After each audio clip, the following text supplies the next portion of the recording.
of all, Professor Luttwak is a distinguished scholar who described himself this way: strategy has always been my occupation and also my passion.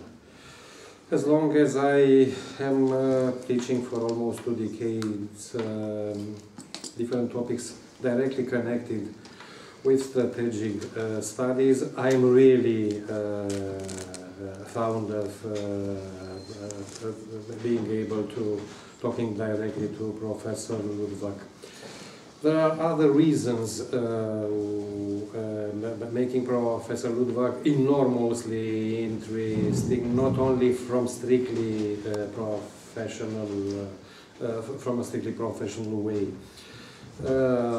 He is quite clearly an obvious embodiment of a very strong civic mood. Between 1967 and 1972, he was, as he himself put it, war volunteer in the Israeli army in one of the most important periods of the recent history of the Israeli state. This very feature, Professor Luttwak, being deeply involved in political science and strategic studies and international relations up to a certain point, but mixing this with personal involvement and also with an astonishingly strong experience as political practitioner. Please have a more careful look at his complete curriculum vitae. He worked for several years for many really important institutions in the US. He also taught a lot for an impressive number of military academies practically anywhere in the world. All of these make him an extraordinary character, both from the academic and from a non-academic perspective. I'd like to say only a few brief things connected with one of his books. It is called The Grand Strategy of the Byzantine Empire, and I'd like to talk now mainly about this very volume because of a very simple reason. Professor Luttwak says in the final lines of the work that the historical experience of the Byzantine Empire is very well at home nowadays. And I wondered for quite a long why such a statement is valid, how much validity and truth we can identify there, and which are the trends, the perennial issues in the history of the Byzantine Empire we can easily translate into clearly upgraded and but not modern times. And I found some reasons. I'd like a lot later on to find out if I interpreted correctly or if I made major mistakes. As far as I can understand, the Byzantine Empire is exactly as the US nowadays up to a certain point. Something we can call, directly quoting Paul Kennedy, #1 at world level in relative decline. Clearly a hegemonic power being forced because of many unexpected evolutions on the world arena to properly cope an increasing number of threats and risks with an increasingly diminished amount of power resources of all sorts. In such a situation, if my understanding is the proper one, quite clearly we are to take into account what Professor Luttwak called a normative summary that minimizes the application is one of defining an operational code made up of roughly 7 elements. Avoid war by every possible means in all possible circumstances, but always act as if it might start at any time. 2. Gather intelligence on the enemy and his mentality and monitor his movements continuously. 3. Campaign vigorously, both offensively and defensively, but attack mostly with small units, emphasize patrolling, raiding, and skirmishing rather than all-out attacks. 4. Replace the battle of attrition with a non-battle of maneuver. 5. Strive to end wars successfully by recruiting allies to change the overall balance of power. 6. Subversion is the best path to victory. And 8. When diplomacy and subversion are not enough and there must be fighting, it should be done with relational operational methods and tactics that circumvent the most pronounced enemy strength and exploit enemy weaknesses. In a way or another, such a behavior, quite clearly evaluated in terms connected with what we usually call grand strategy, is to be identified in more recent times in the strategic behavior of other states, US included nowadays. Sometimes these 7 items or strategic methods cannot be easily identified simply because they are not present.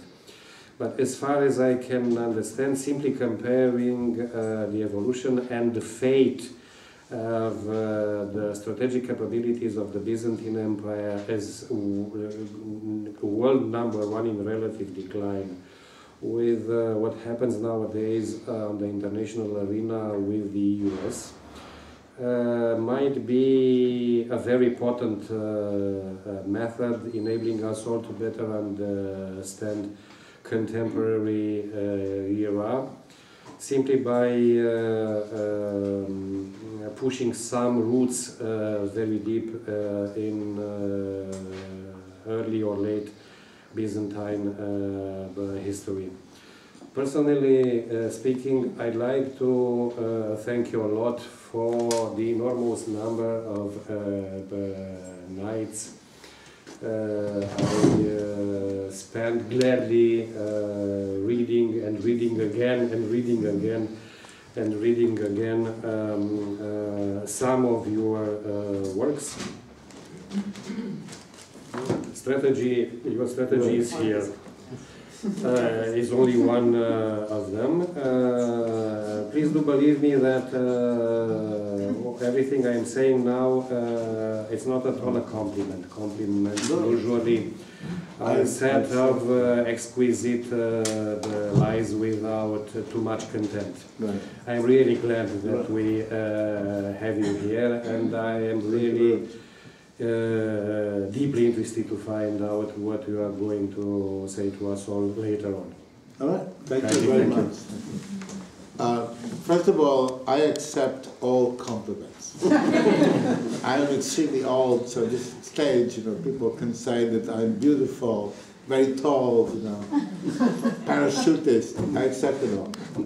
Secondly, there is a link between my strange interest in Byzantium and Romania, because it actually started because in the middle of the,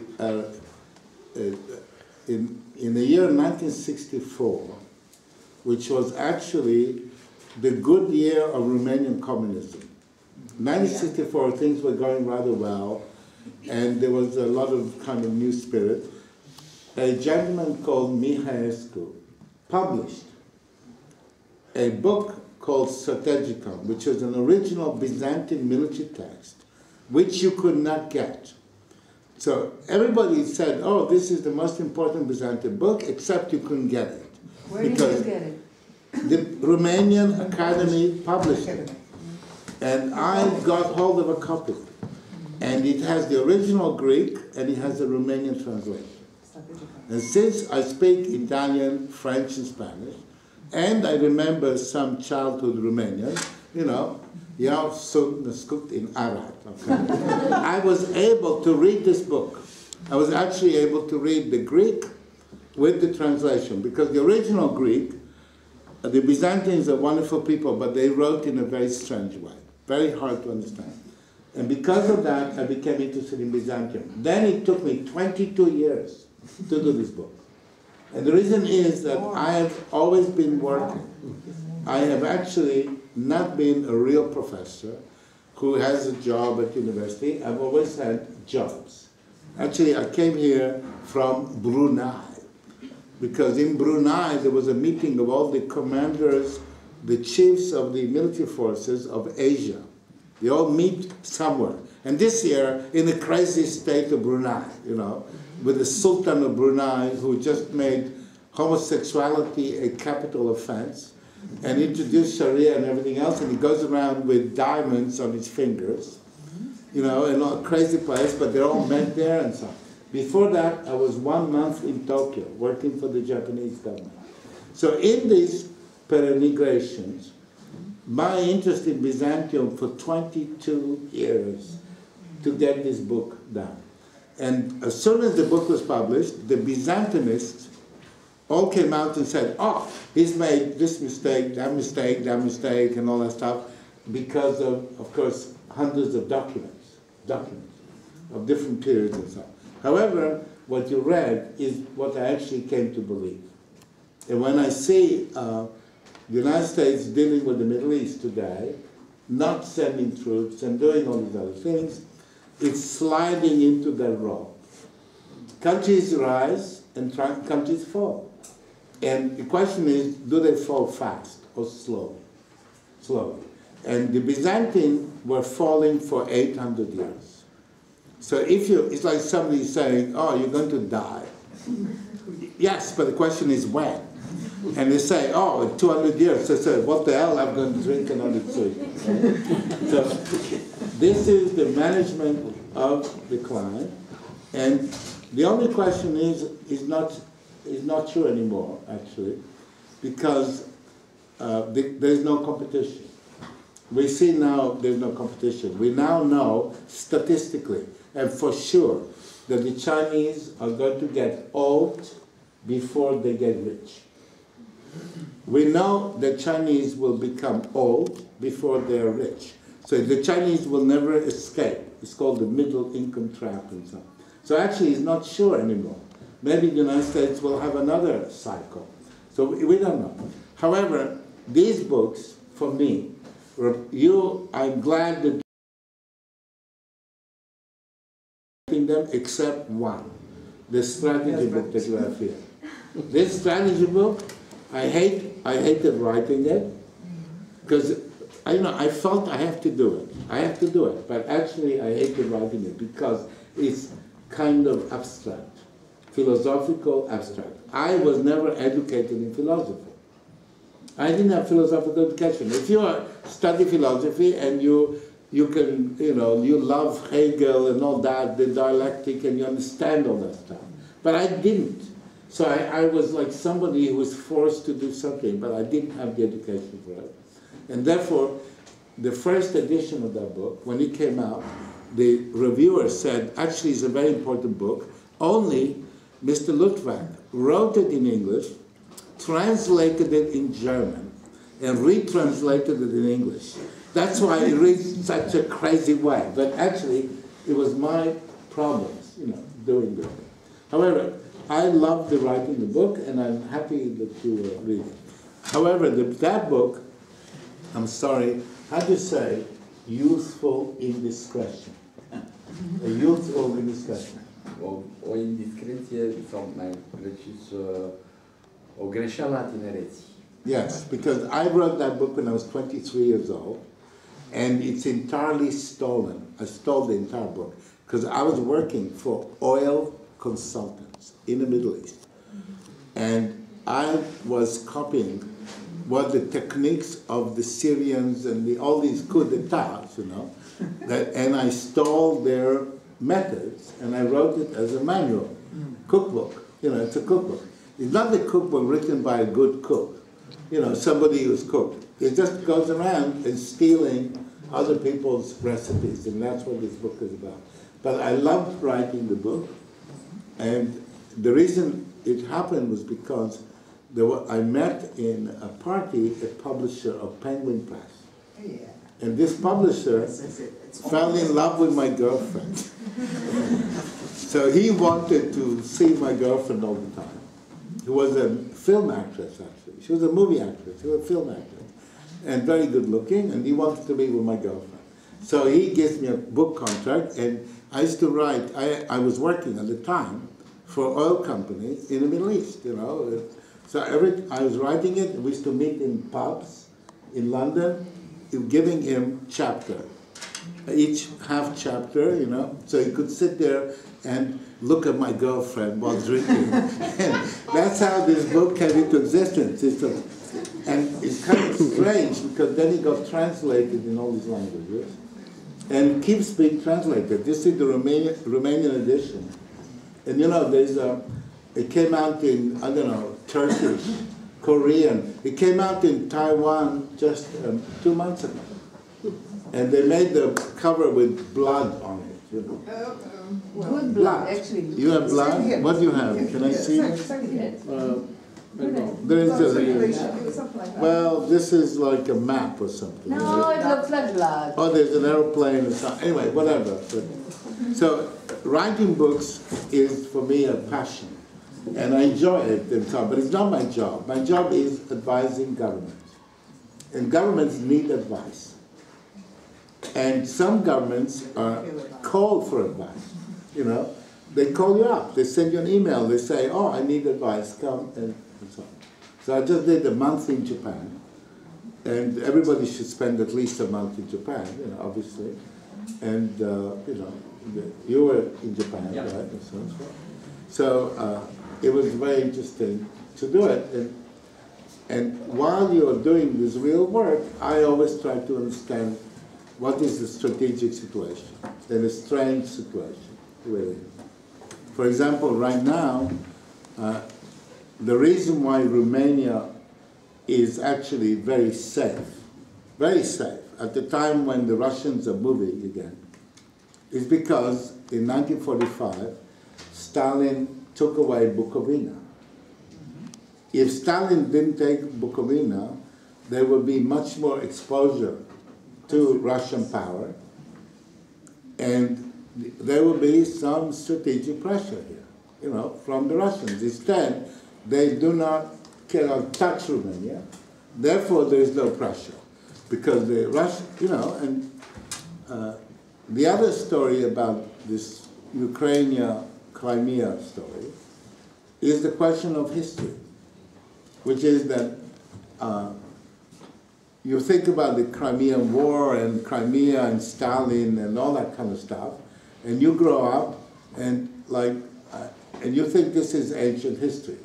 It's after the Egyptians, after the Hittites, after Rome, right? After Byzantium, but it's still history, right? And what happens is history comes right back.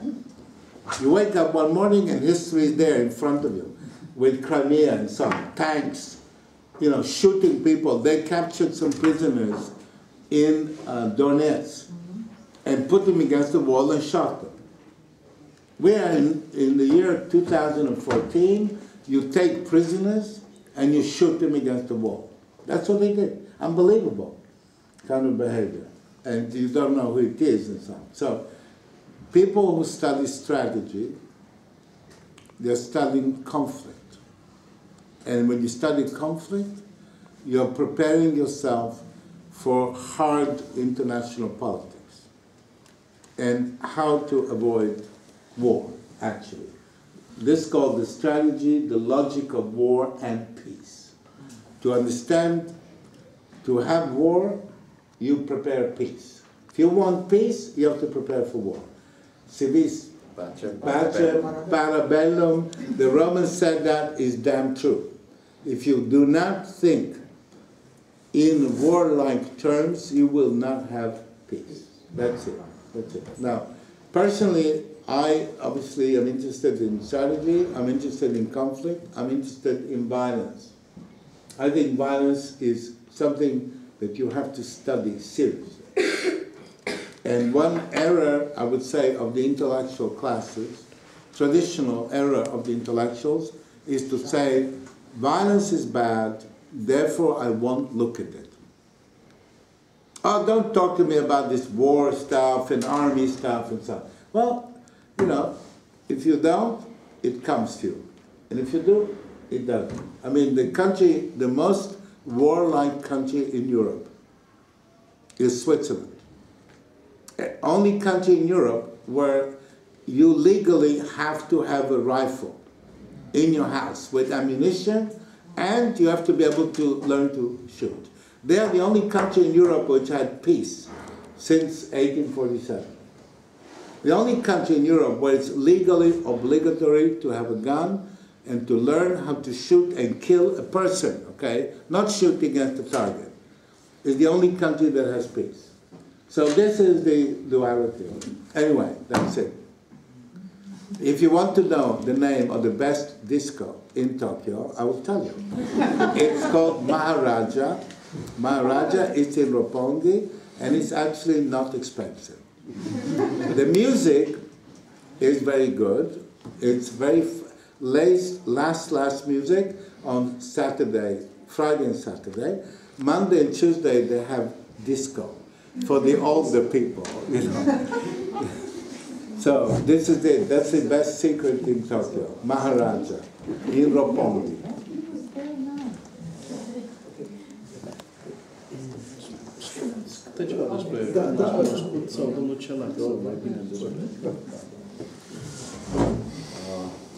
Well, I'm the person who translated the book.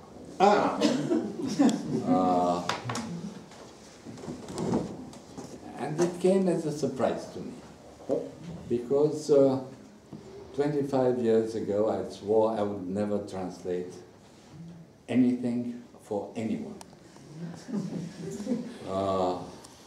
Prior to the regime change in December 25 years ago, I was a professional translator, making a living by translating mostly poetry, Romanian poetry into English, mostly, and writing lyrics for pop music. Lyrics for pop music. That's great. That was after I got fired from the Foreign Service, but Excuse me, you were kicked out of the Romanian diplomatic service. yes. Was it because of personal indiscretion, or was it because of politics? Did you get drunk or attack some person? A bit of both. A bit of both. That's very good, very good. It was a big scandal. No, they kept it discreet. Oh, they kept it. Were discreet about it. Okay. But the reason was that, since you asked, I wrote together with my brother-in-law, who was a brilliant mathematician and then became ambassador to the United Nations. And, Right. Botez. we wrote Botez. together a study. Half of it was in mathematical formulae, very sophisticated. Half of it was words which I wrote. And the whole thing was about a very innocuous proposition. The more participants in a decision-making process, the more likelihood of rational decision-making. And conversely, the less the number of participants in the process, the less likelihood of rationality, with the extreme case of decision-making by one. For some mysterious reason, Ceausescu didn't like it. Oh dear. So we got both fired and had to choose a different period. So it didn't take a lot of persuasion from my friends, the editors, the publishers of this book. After I actually started to read, because reading Coup d'etat, that's the name of the book in English, is enormous fun. Fun. Yes. Well, I You wrote must have had I a lot wrote of it fun. in pubs. Yes. That's why. I wrote it in pubs with a beautiful girlfriend drinking beer. So As good a circumstance as any. that's correct. So you read, but when you translate the text, you go much deeper than an ordinary reader would. When I say I had fun, it was because through the reading process, I was never very sure whether you were serious or just making fool of us all reading the thing. It is a handbook, it is a manual, it is a guide for action, but it is not really. No, it is real. It's been used. Oh yes, of course, you have it in No, the successive introduction. the book was used once successfully in the Philippines, and the guy who made the coup d'etat was very thankful and thanked me or something. One, it was used by Mohammed Ufkir, who was the Minister of the Interior of King Hassan II of Morocco, and he failed. And when they went to his office and shot him, the blood spilled on the book. The Minister of the Interior, whose name was Limi, told me about it and promised to give me the copy. But Limi, what happened was the King Hassan of Morocco was flying back from Paris in his plane, and this Ufkir was the Minister of Defense. He sent a pilot with an airplane to shoot his Boeing passenger airplane. The pilot actually tried to shoot him but failed. The king landed, he realized what it was, they went to his own air and bang bang. The guy who did the repression was Glimi, Minister of the Interior. While doing it, he got the idea of having a coup d'etat. So he promised me the book, but instead he was killed and never got the copy of the book. That was number 2, complete failure. And number 3 was a success, and it was in Africa. And there was a coup organized in the Ivory Coast and worked out. And the guy, again, wrote to me, said, thank you very much, and so on. So it's actually being used, okay? But the real purpose of it, as you know, I'm sure, was to illustrate this kind of politics. When you have an artificial state, then it's ruled artificially by dictatorship, and therefore any group of highly organized people can do a coup d'etat. If you go to Washington and you take 200 soldiers and capture the White House, nobody cares. Because the American people will not obey. You know, you say, I captured the White House, stay at home, don't go out, no, we're shutting down airports and so on. People wouldn't care. Every good American has at least one gun, takes his gun, and they have 1 million people shooting them. Okay? But in an artificial state, like let's say Iraq today, the citizen is passive. He's not a citizen, actually. He's a subject. How do you say in Romanian subject? Supus. Is a supus, okay? He is not a citizen, which will be A member of the city. I will say Romanian citizen. Right. So he's not a citizen. Therefore, he doesn't feel he owns the government. Therefore, if somebody steals the government, he doesn't take it back. So it's very important. The countries where a coup d'etat is possible, a coup d'etat is not possible. And that depends on whether the population consider themselves citizens. And by the way, halfway there is the states which can be corrupt and those not corrupt. In countries where corruption is normal, people are half citizens.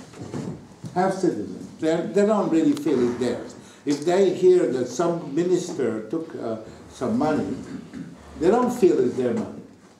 They feel it's nobody's money. Comes with the job. Comes with it. So that's why I really was interested in it. And my experience was limited to a few countries because I was working for an incredible advisory company which was working for Shell, Exxon, and these people. And, you know, I was very young and I didn't know anything. So they would put me in the midst of the most complicated situations. And that's how the book has this mixed element to it, you know, like half sophomoric. Sophomore is an American technical term for a student who is a second-year student. He is half Sophia, wise, half more stupid. A moron means in Greek a very uneducated child. Sophia is a very wise person. So a student at the beginning is called a sophomore. That's an American university terminology. But I was a real sophomore, and I stayed a sophomore for at least 40 years. It's, you know, the book shows that. I mean, it's partly a joke, partly serious, very serious to some degree, and very silly and joking to some other degree. So the only thing I'm really proud of is the beginning, my first phrase, which is, overthrowing governments is not easy. That's the English. How did you translate it in Romanian? Wow, we have to look it up. Yes, well, can we have the book? Yes. Okay, but I'm going to try and read the Romanian. Since I don't know Romanian, I'll see how it works out. It starts with the forewords for your various editions. Oh yeah, what occur and all that kind of stuff. Prefația, benediția, etc. Okay. Here it is. No, you didn't start it my way. You started with the definition. That's not my... It's the second edition. All translators are traitors. No, they're not. Yes, they are. No. No, wait. I want to see where the beginning of the actual We text follow the is. second edition. Sorry? Let me check. Yes, please. I'm checking up your translation. Comrade, you're now under observation. They never actually warned you. No, they didn't warn you.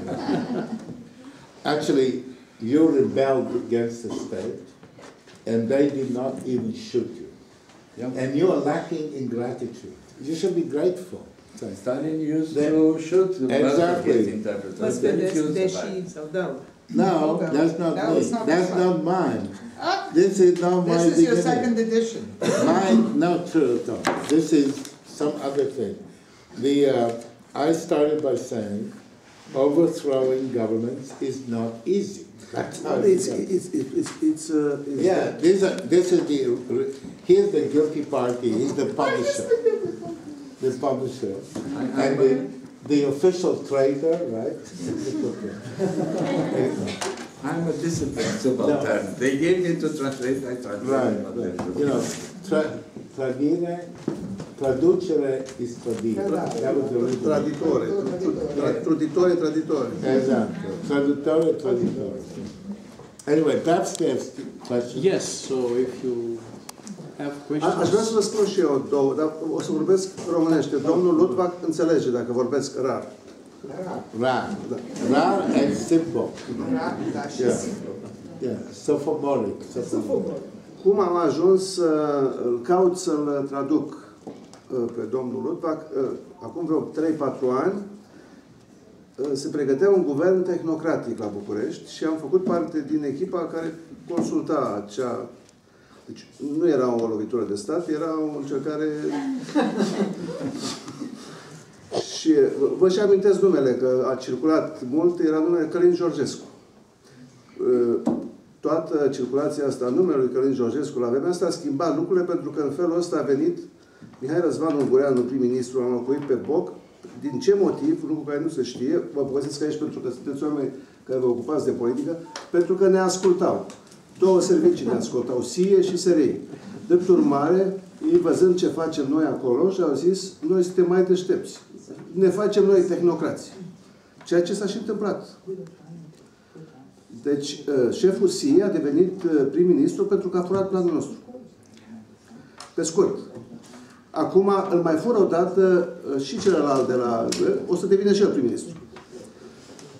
În condițiile astea căutam o carte care să ne arate ce înseamnă conducerea tehnocratică, o societate tehnocratică. Și am ajuns la cartea domnului Luttwak, la Marea Strategie,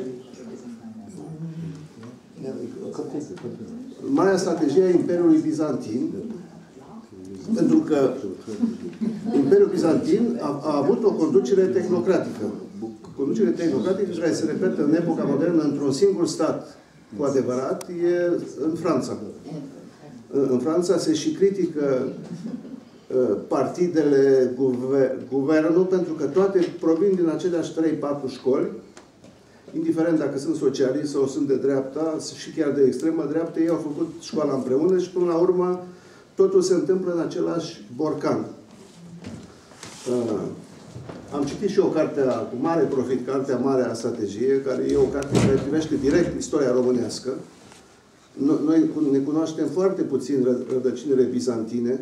N-au mai fost de mult de pe acolo, de pe vremea lui Iorga, de prin anii 40. Acum este un nou impuls pentru studiile bizantine despre care domnul Luttwak vorbește în prefața la care. E o carte de 500-600 de pagini. Și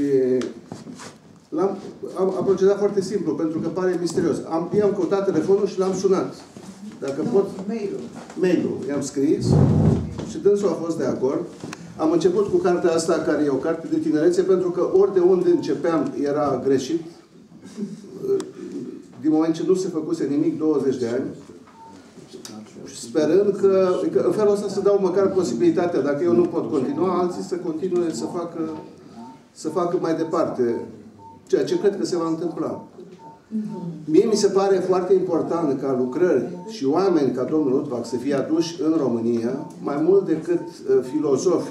Vă dau un exemplu la întâmplare, pe care l-am și cunoscut personal la Paris, Emil Cioran, care e o lectură adorabilă, splendidă, dar care pentru viața noastră practică nu folosește la nimic.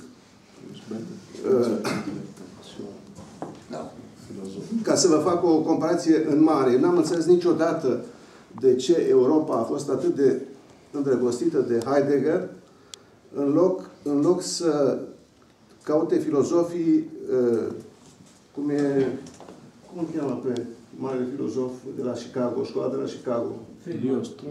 Leo Strauss. N-am înțeles de ce nu se interesează țările astea de Leo Strauss mai mult decât de Heidegger, pentru că Leo Strauss e util la ridicarea unei societăți. Heidegger nu folosește la nimic. Heidegger e un fel de lectura lui Hölderlin la mâna a doua. Mai bine îl citești pe Hölderlin la mâna întâia. E mai simplu. Deci sunt bucuros că domnul Luttwak este aici și sper să mai vină. Îi mulțumesc că a venit. Anyway, one thing about living in America is that you lose the real interest in the kind of philosophy represented by Heidegger and Son.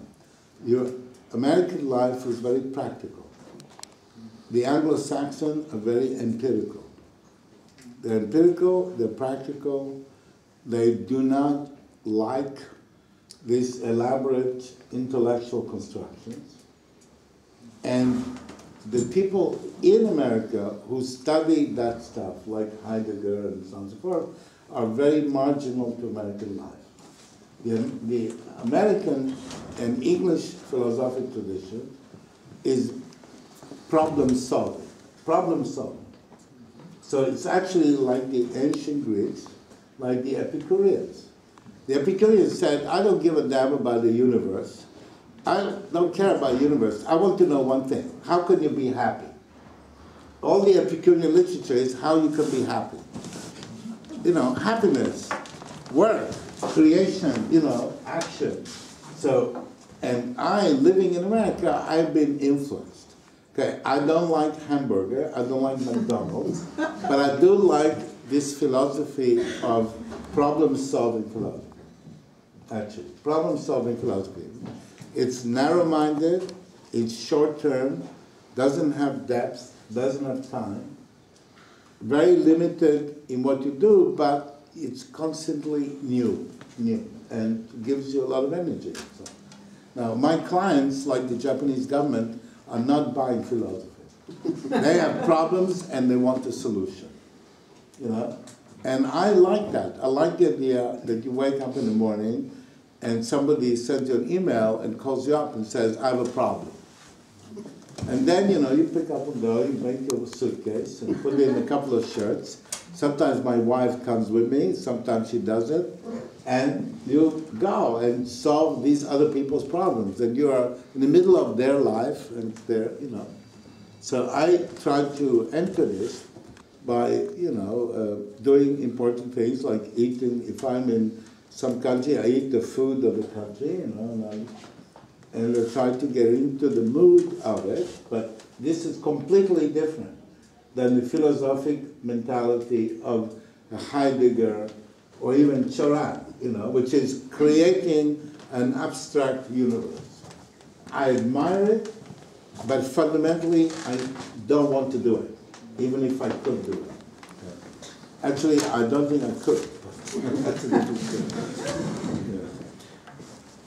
Deci dacă aveți întrebări, vă rog să le puneți ori în română, ori în engleză, în italiană, în franceză. Profesorul Luttwak vorbește perfect. În japoneză. Stick to Latin language. Spanish, Italian, French. Și puneți întrebarea să vă și prezentați, ca să... Eu am spus că sunt foarte mulți studenți de la multe secții și colegi de-ai noștri și să aibă și profesorul Luttwak o imagine despre... Ultima carte a domnului Luttwak pe care am citit-o e despre înarmarea Chinei. The what? About China. Oh yeah, China, right. That is why, okay, that book is about rise of China and strategy, and that's why the Japanese government telephones. The Chinese are pressing on Japan. So they read a book like that, which is not a philosophic book, it's a very practical book. They call you up and say, come to Tokyo and help us deal with the Chinese. So my first suggestion was to invade China. They said, no, no. We did that before. So the second is how to deal with that. And that worked out very well because 2 days ago, the Japanese Prime Minister Abe met with the Chinese, Xi Jinping, and that was the result of work. Actually, this was done in the last month. In the last month, bringing the Chinese, you know, to it. That's right. The Chinese found out that the Japanese had an advisor born in Transylvania. Transylvania, you know, sounds perfect.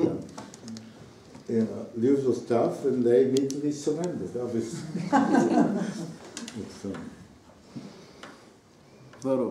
Well, now it's up to you. Okay. Our colleague, which is... not a student. No. Oh. Yes. My name is Luttwak. I'm teaching international politics, but I have a rather personal question.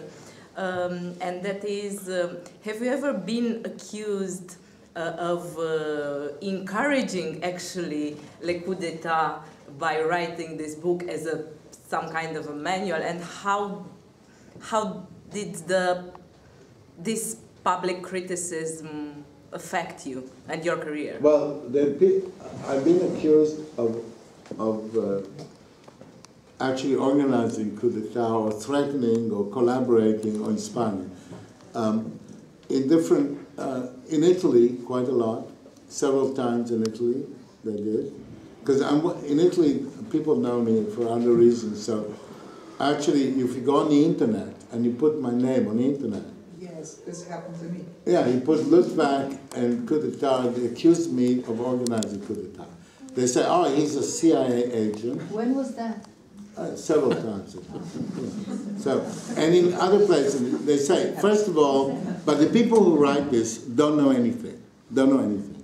And I say that because they always begin by saying, oh, he's a CIA agent. He wrote a book on coup d'etat, and he's here in our country to organize a coup d'etat. And the reason I say they don't know anything is because, actually, the CIA is the worst bureaucracy in Washington.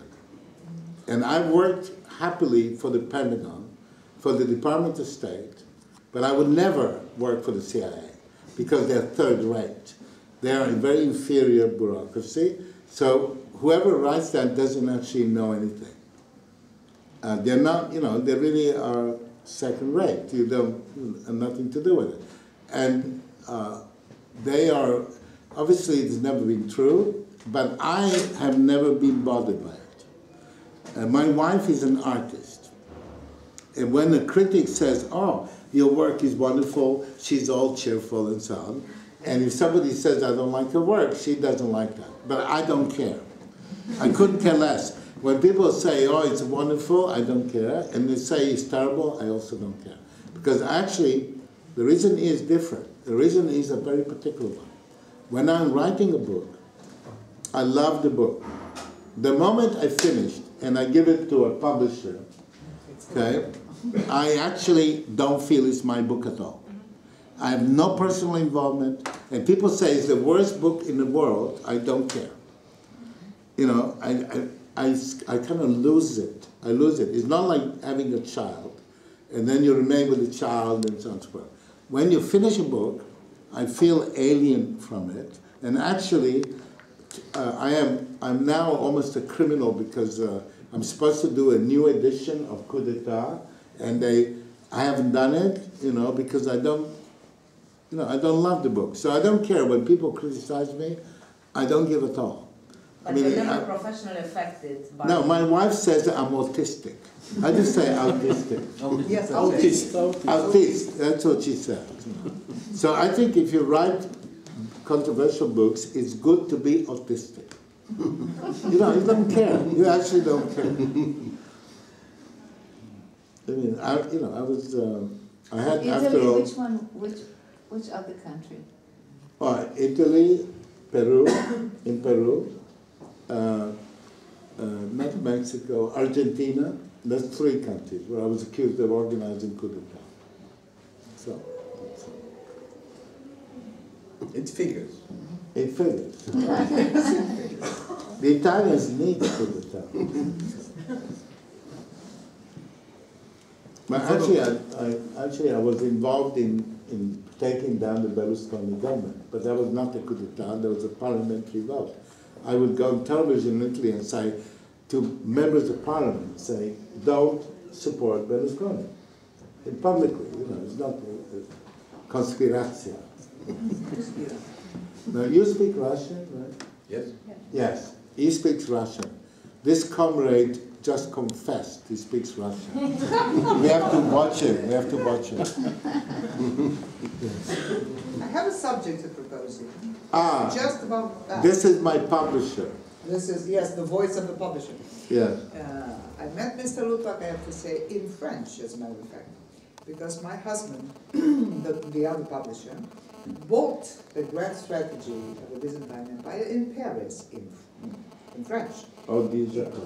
Yes, 3 or 4 years ago, he started reading. He was fascinated by the book, and he came with the book back home in Bucharest, and he was reading out loud while I was paring my onions and my carrots, and so I heard half of it. He was intrigued by certain details, very interested by the Romanian side of the questions.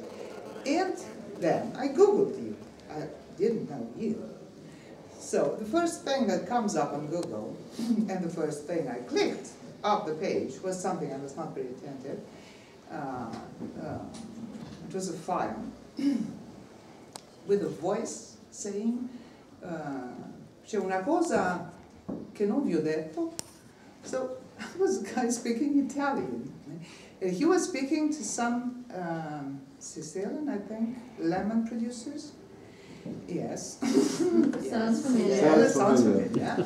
And he was speaking about European Union and about necessary fiscal adjustments, things you couldn't possibly expect from such a man. And then the second file, he was speaking in Jerusalem to some students about Arab things with very properly pronounced Arab terms and Arab names.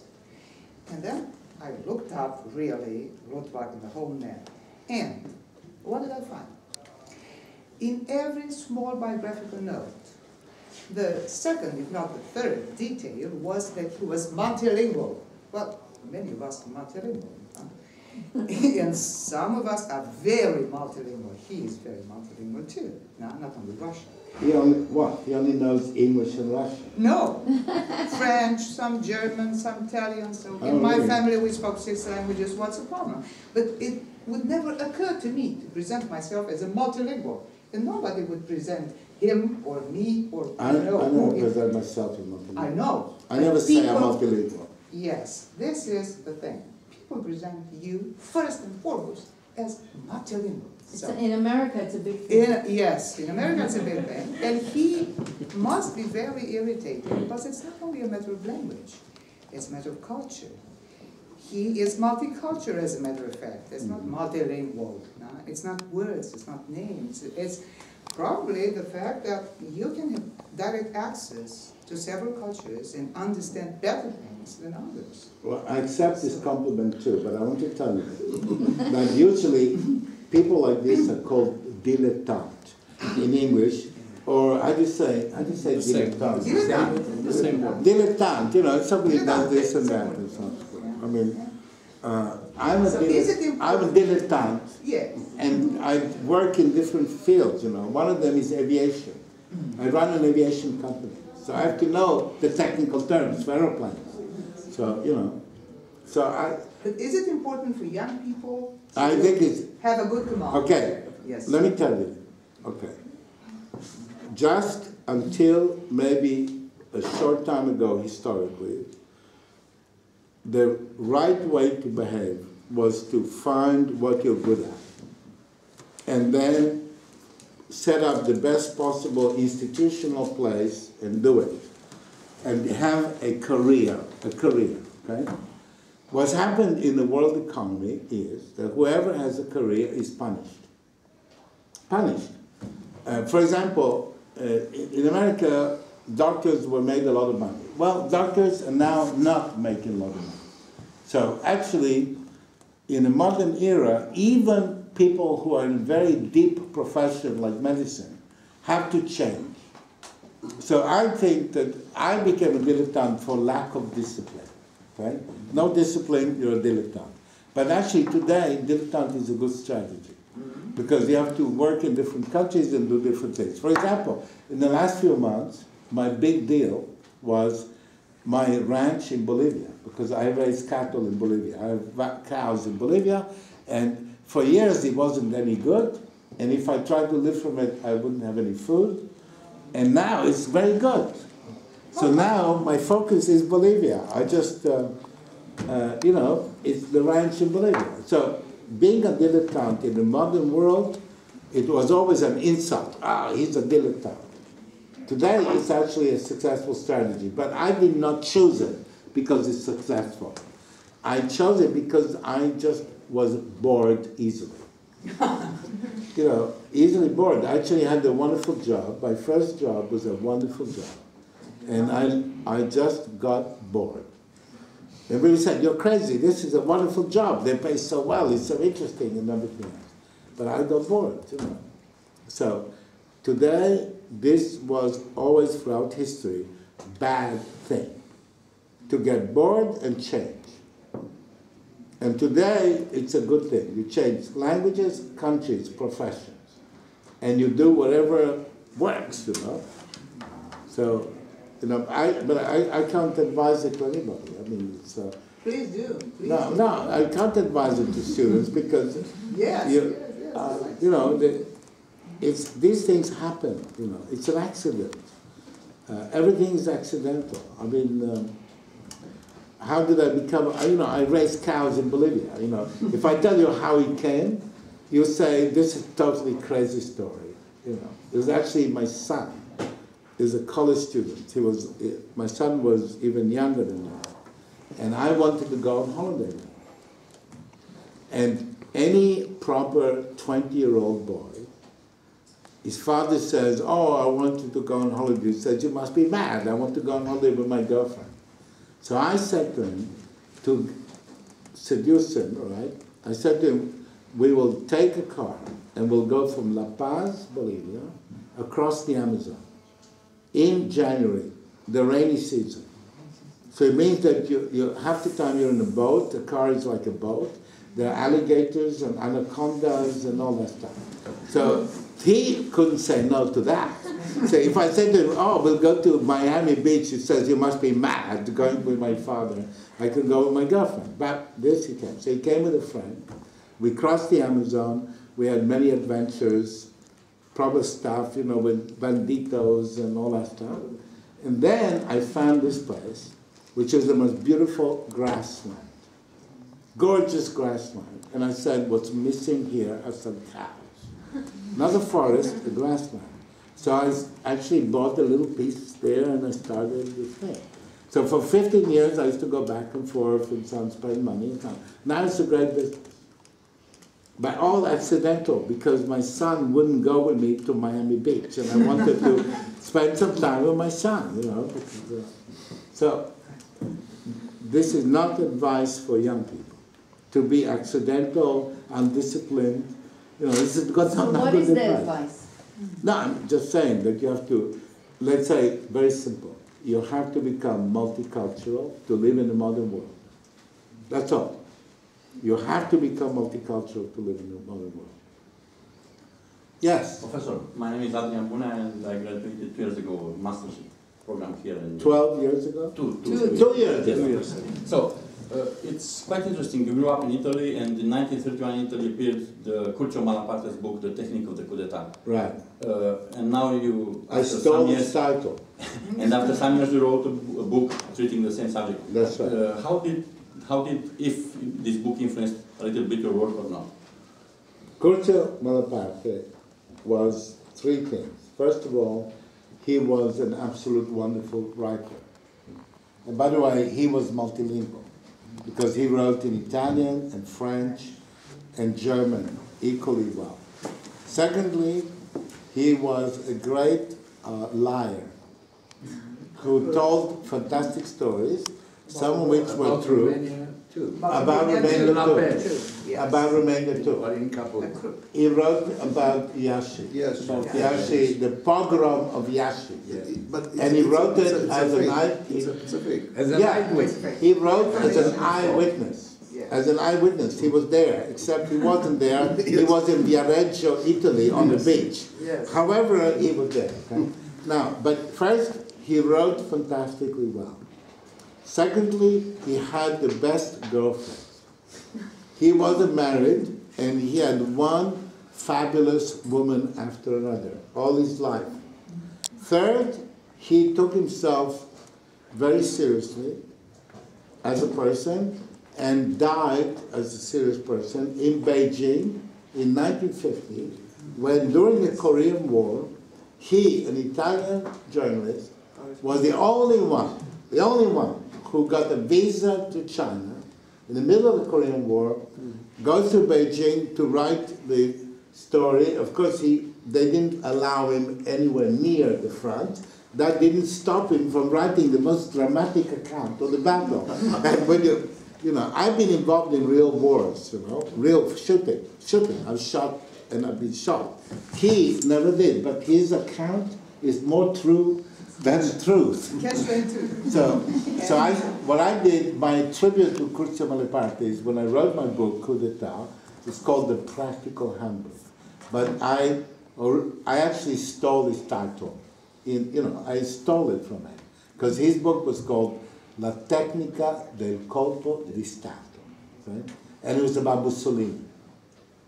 And entirely not a book. There's not a word about technique. It's just a story about Mussolini and Hitler, but there's no technique. And this is technique. So I stole his title and I did the content.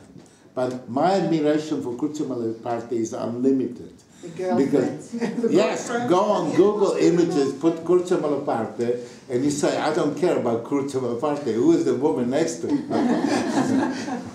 You have the whole series of them. They were goddesses. So, anyway, so this is my answer to your small question. This gentleman, by the way, he is multicultural himself.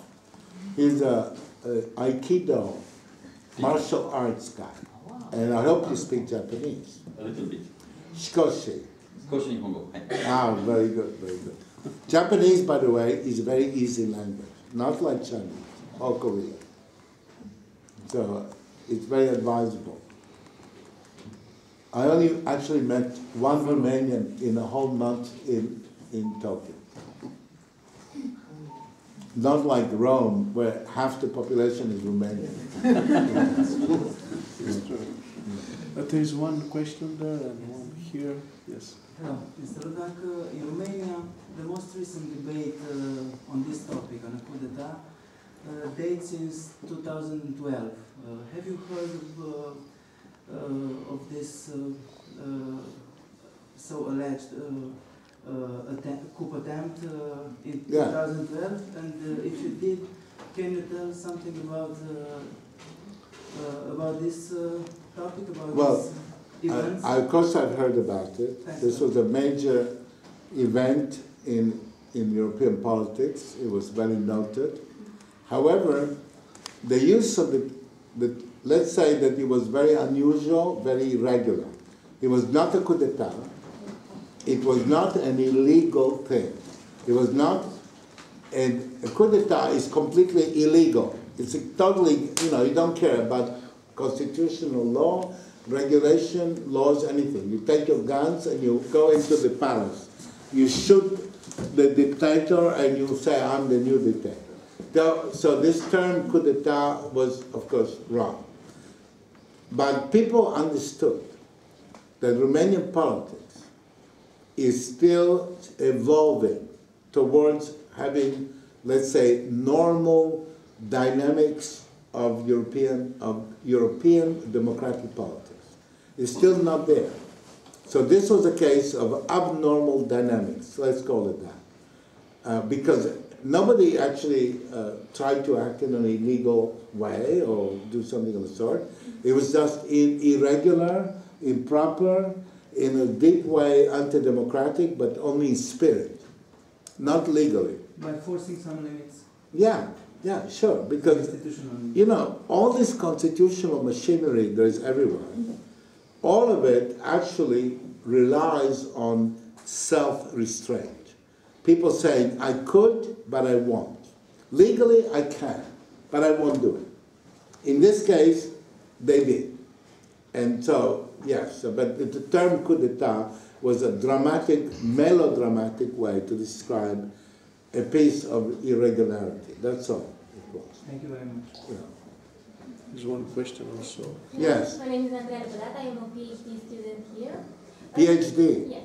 And you started your dissertation? Yes, I have. On what subject? On the Black Sea region. Sorry? The Black Sea region. Black Sea region? Yes. And the Black Sea region is Dobruja? What is the Black Sea region? No, the whole, the Black Sea countries as a whole. Exactly. Yes. And you are depicting them as a region.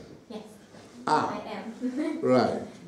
So two questions. One is a personal curiosity. How would you respond to the question, what is the best way to respond to violence? Yes. And the second question is regarding one of the countries at the Black Sea, Turkey. Strategically, do you see it going more towards Europe or towards Asia? Well, I answer the second question. Okay. What happened in Turkey was that the population as a whole has about 60%, 50%, 55, I don't know, 51%. Population is Anatolian, Islamic population, Anatolian population, very anti-Western, and very connected to the Arabian Islam. Okay? They were squashed by the military rule because Mustafa Kemal Pasha loved his mother like a good boy, but also admired his wife. And he believed that his wife was very talented and his sister was very talented. So Mustafa Kemal Pasha hated Islam. And that's why he forbade wearing veils.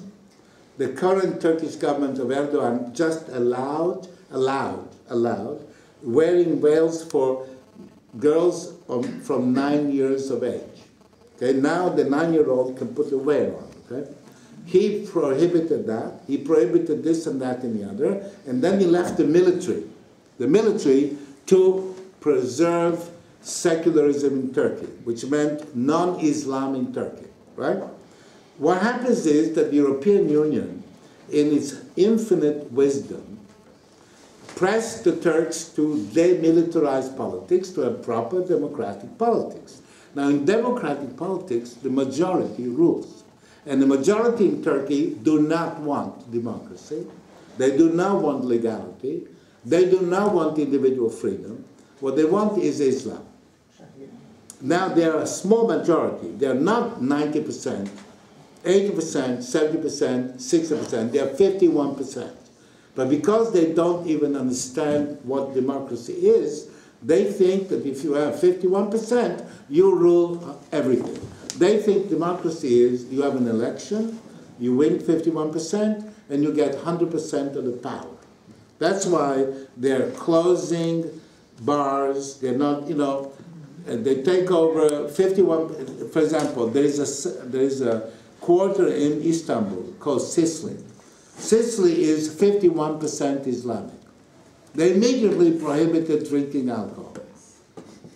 They don't say the 51% rules with the consent, with the acceptance of the minority. So therefore, in the Black Sea region, you're going to see that Turkey leave anything resembling a regional order because they are moving away from the West eastwards. But of course of this, they're going to break up the country because the western provinces of Turkey are completely against this. So what they're doing is, for example, in Izmir, they're closing licees, right? Licees, which is, as you know, I'm sure you know Turkish, means lycée, high school, liceo, right? They're closing the liceo and opening Islamic schools. So they say, oh, no, there's still a liceo in Izmir. It's only that it's 27 kilometers from your house. Right? So people start sending their children to Islamic schools because they don't have a way to take them. So what's going on there in Turkey is the European Union looks at Turkey, they say, oh, they're military. We want real democracy. And what they got was not democracy, but elections. And the elections were 51% are ruling, and the 51% are going to take Turkey right away. But it will not last very long, because Turkey will become 3 countries. The Kurds will take a piece. Western Turkey wants to be rid of it. They are really rebelling against it. And so you're going to have Syria, Iraq, and Turkey breaking up. So there'll be new maps. So if you're publishing atlases, get ready to design a new country. Now, the Black Sea region, of course, was a Greek world. Greek world. I mean, this is the Black Sea region. What's in common? The Greek world. And there is Greek in Romania, there is West in Romania. There is some West in Moldavia, which is, I mean, you know, could be Romania tomorrow. It just depends on what they want. And there is some Greek in Ukraine. There's Greek in the Russian culture, and in, of course, the Ukrainian culture, and in Georgia, Crimea, everywhere there is. The only exception is Abkhazia, which is on the Black Sea, Abkhazia, which is Caucasian world, connected really with Iran, actually, and Turkey. And Turkey, under Mustafa Kemal Pasha, was trying to be westernized. And now it's going the other way. They're moving away. That's why any idea of them entering the European Union is complete madness. You know, madness, because you're going to get a bunch of fanatics right in the middle of Europe. And what's happening in Turkey is just absolutely amazing, because if you go to Istanbul, Izmir, the western parts, these people are Europeans. And suddenly they find themselves ruled by a bunch of, you know, Arabs, in effect, in their mentality and so on. You have another question. The first question, how to deal with violence? I enjoy it. I like violence. It's fun. It's exciting. It makes you younger. My wife is playing innocent here, but every time I work in a dangerous country, when I work in Tokyo, sometimes she comes, sometimes not. Tokyo is the least dangerous place in the world. In Tokyo, you can wander around at 3 o'clock in the morning with 2 bags of gold and nobody will touch you, okay? So when I go to a dangerous country, I can never go by myself. She always wants to go. You know, we were actually on the northeast India-Tibet border. I was working there. So, and after 2 weeks without hot water, she said, oh, it's the best holiday we ever had. 2 weeks without hot water. Please, another question. And I think in 10 minutes we have to finish. Yes, please. My name is Alexandru Diaconu. I have a master's degree in history, and my question is related to how you perceive the Obama administration, how the way the Obama administration is dealing with the Islamic State. Do you think it's enough? Should it do more? Because it's sparked a lot of critics. Well, President Obama, like many American presidents, actually gets criticized for the good things he did and the bad things he did the same way. Personally, according to Byzantine strategy, I believe the United States should do nothing in Iraq. Nothing. And Obama has been criticized for not doing enough. He's doing too little. Okay? I am not criticizing him for doing too much, because I know that Obama didn't want to do anything, and he was forced to act because of the howling mob. How do you say that in Romanian? The howling mob. What? Urlătoare. Urlătoare. Yes. Yes. What did your father call them?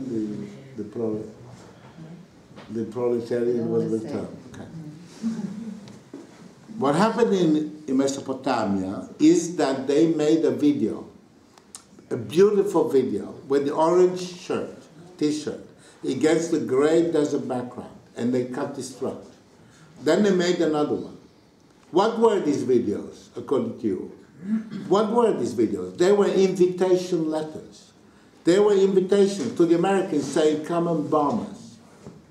The Dawlat al-Islamiyah, the Islamic State, invited the Americans to come. Now tell me, if a known criminal invites you to meet him at 3 o'clock in the morning behind the railway station, do you rush there? Do you go, oh yeah, let's meet him? And people say, you're not going fast enough. They are trying to get the Americans in the picture. So the Americans bring their Saudi friends So they can then say, and if you go on YouTube, you see 1,000, okay? Say the Saudis are not real Muslim. The process of these people is to say, you're not a real Muslim. It's called takfir, which means making somebody into a kafir, that is a non-Muslim, right? Then you can kill him. So they're trying to bring down the house of Saud. They like oil and gas, these people. They conquered the oil fields in Syria, and they immediately made a contract to supply their enemy Assad in Damascus. They want to get hold of Saudi Arabia. And because the Americans are bombing, it's easier for them to do it. Because if you go on YouTube, you'll see these imams getting up on their hind legs, you know, like good dogs, and saying the Saudis are traitors. From Morocco to Indonesia. Okay? And that's what's going on. And the videos were invitations. And when a criminal invites you, you don't go. And Obama didn't want to go, but the howling mob, the misera plebs, that's what, misera plebs. The great unwell. Yeah, and the most important piece of misera plebs is called CNN. CNN, you know. They showed the picture. I guess if the T-shirt was not this beautiful color, and they did it, let's say, an ugly green, maybe they wouldn't have gone. So this is very demoralizing, you see, because here are people, intellectuals, people who think, and suddenly you see that the entire United States of America is not Patagonia, okay? And yet Americans behave like children. Children. And that's what, see, normal people, ordinary people, us, you, me, and so on, we don't do completely stupid things. But states do it all the time. For entire nations to behave like madmen is common. You know, how many, I don't know mad people, I don't know any mad person, but we all know North Korea, that's a mad country. Romania under late Ceausescu was a mad country, was a mad state, I would say. Not, you know. So what we have, that's the problem. It's very demoralizing. That's why I don't take these things very seriously. Because I realize that you're dealing with entities, even the United States can behave like a stupid child. They send you an invitation and you go. It's not a party they invited you, you know. It's not to drink some tsuika, it's to get involved in Mesopotamia. Dacă mai avem timp de o singură întrebare, dar, mă rog, așa, dacă sunt persoane care se pot exprima, dacă nu, da. About this discussion, who inside the United States would be interested in involving the United States there, knowing that it's a trap? Who is the media machine, the media political machine, which makes it very difficult. You see, what happened, this happened several times before. In the year 2000, well, let me go back to the clearest example of this, okay? In 1990, Saddam Hussein invades Kuwait, right? Between August 1990 and 1991, the war in Kuwait is prepared by the United States. That brings 500,000 troops and allies, all kinds of allies, the French, the Italians, even the Syrians, okay? Then they invade Kuwait, okay? And then they stop. Why did they stop? Because at that time, President Bush, father, was an experienced guy, and he said there is a culminating point in any war when you stop. If Napoleon had stopped in 1810, this would still be a Napoleonic country today. There will be some, you know, some Jean-Philippe Napoleon who will be the king of Romania, okay? Bush stopped. When he stopped, what happened was that the whole humanitarian, everybody in Washington and America who's humanitarian, who loves humanity, said, you can't stop. He's killing the Shia, he's killing the poor Shia. You know, Saddam, the Americans stopped. They pushed them out to Kuwait, but then the Iraqi Saddam started killing the Shia. So all the humanitarians in Washington said, you've got to intervene, you've got to fight. And the Kurds. What? And the Kurds. Oh yes, and the Kurds, you have to fight. You can't be cold and let them be killed. And then the right wing, the militarists, the enthusiasts, said, oh, listen, we pushed them out to Kuwait, let's go to Baghdad. Let's go to Baghdad. And Bush said, if we go to Baghdad, then we'll have to stay in Baghdad, because otherwise Iran will come in. Somebody has to hold Iran. So I don't want to do that. I do not want to convert American army into Mesopotamian gendarmerie. You say gendarmerie in Romanian? Gendarmerie. That's right. And because of that, every proper liberal, humanistic, humanity-loving person criticized them as a cold-hearted bastard, because they were killing the Kurds, they were killing the Shia. And all the right-wing guys, all the, you know, guys, people who've never been in a war in their life, who never shot in their lives, but they're big enthusiasts, they all said, let's go to Baghdad. Okay? But he didn't, and he stopped. In 2003, they went to Baghdad. And this is nobody interested, not oil companies, not weapon companies, not anybody practical. In fact, the biggest mistake is to give practical, cold-blooded, serious reasons to this behavior. In 1982, the British gambled the entire Navy and the entire reputation on the Falklands War. 17,000 kilometers from England, okay? They almost lost the war. So every practical person said, oh, there has to be oil and gas there. Oh, they wouldn't fight in the Falklands, and oh, there has to be oil and gas, you know. Everywhere, oh, oil and gas. There's never been any oil and gas. They did it because they were saying, we are British, and we can't let these RGs they call them, take our island, okay? They're not Germans. If the Germans did it, maybe yes, but Argentinians, no. And that's why they did it. But every practical person in the world was sure there has to be oil and gas. So from Iraq, the United States has not taken one barrel of oil. Not one barrel of oil, and they haven't sold one weapon. The weapons that the Dawlat Islamiyah captured were given to the Iraqis. I paid for them as a taxpayer, and I hate this. So, unfortunately, the world is not run by practical, hard people. Is run by sentiments, emotion, mass media, enthusiasm. The worst thing is enthusiasm in international affairs. People should be very unenthusiastic. You know, when people say, let's go, you know, mergem, right? And they say, mergem, let's go to drink, yes. Dance, yes. But go to wars, no. Îi mulțumim mult. Domnul profesor Luttwak vă stă la dispoziție pentru autografe. Cei de la Luttwak compania au și adus aici câteva exemplare. Dacă sunt asemenea solicitări, o să rugăm să mai stai câteva minute.